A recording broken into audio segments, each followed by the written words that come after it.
La salle de conférence du Centre international des congrès de Bamako a abrité les travaux du 3e congrès du Parti pour le développement économique et la solidarité, PED, le samedi dernier.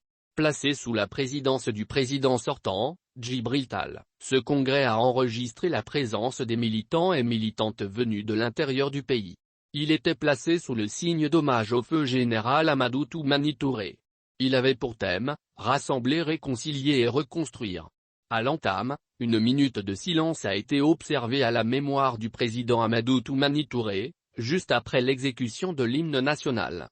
Le président de la commission d'organisation, Karim Koulibaly, a pris la parole en remerciant les membres du bureau politique national du PED pour lui avoir confié cette tâche si difficile, mais qui a été réalisée enfin. Karim Koulibaly dira ensuite que l'objectif du PED est de parachever les œuvres du général Amadou Toumani Touré.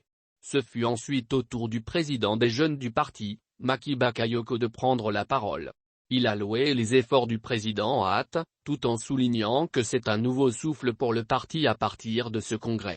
Macky Bakayoko dira que malgré la situation difficile, les jeunes du PED sont restés derrière leurs idéaux.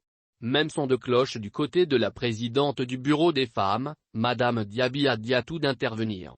Elle a exprimé toute sa satisfaction car les femmes sont restées fidèles aux idéaux du président hâte et sa compassion pour les femmes des zones sous occupation des djihadistes, notamment dans les régions du nord et du centre du pays.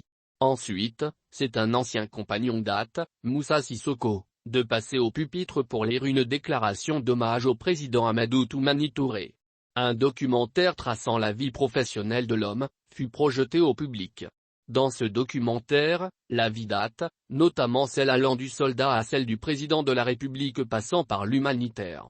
Parlant des réalisations du président hâte, il a cité, entre autres, le 3e pont de Bamako, la construction des centres de santé, la construction des routes et surtout l'assurance maladie obligatoire, AMO, et la gratuité de la césarienne.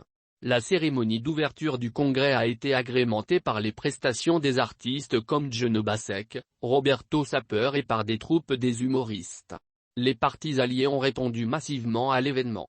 Il s'agit de l'UR représenté par Iban Diaye, le FCD de Djibril Tangara, une forte délégation du Parena conduite par Amidou Diabaté. Ils ont tous exprimé leur satisfaction d'être présents à un congrès qui consacre un hommage à hâte qu'ils considèrent comme un rassembleur. Iban Diaye a appelé les responsables du PED à imiter le président hâte en rassemblant les Maliens. Quant à Djibril Tangara, il a exhorté les partis politiques dérivés du PED à se joindre aux idéaux de rassembleur au PED, ajoutant qu'hâte n'est pas mort car son idéologie est encore vivante. Djibril Tall, le président sortant du parti, en prenant la parole, a remercié tous les militants et sympathisants du président Amadou Toumani Touré pour leur témoignage de reconnaissance. Le 3e congrès du PED a été un succès. À l'issue des travaux menés par des délégués venus de l'intérieur et de la diaspora, l'ancien vice-président, Moulay Dara, a été élu à la tête d'un bureau consensuel d'une centaine de membres pour un mandat de 3 ans. Il a pour vice-président, Modibo Babo, et secrétaire général, Bakary Dena. Le nouveau président du bureau politique national du PED, dans ses premiers mots, entend travailler dans la dynamique du père fondateur du parti. Il s'agit d'hâte. Il veut rassembler, réconcilier et reconstruire autour de lui pour parachever les actions déjà entreprises par feu le président Amadou Toumani Touré.